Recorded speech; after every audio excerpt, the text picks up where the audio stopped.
Hello guys, અમે પણ આવી ગયા છે થરા પવન મોલમાં. પવન મોલમાં બધી વસ્તુઓ મળે છે.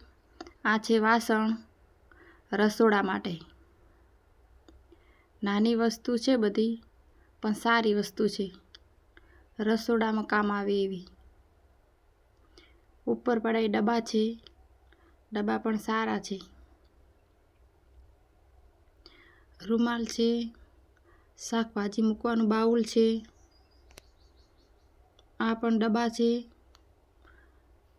આ બધી વસ્તુઓ જે મળે છે એ મિક્સમાં મળે છે, પણ સારી છે. તમે પણ ગાઈસ લેવા આવજો પવન મોલમાં. વસ્તુ બધી સારી મળે છે. આ મોટા ડબ્બા છે, નાના ડબ્બા છે.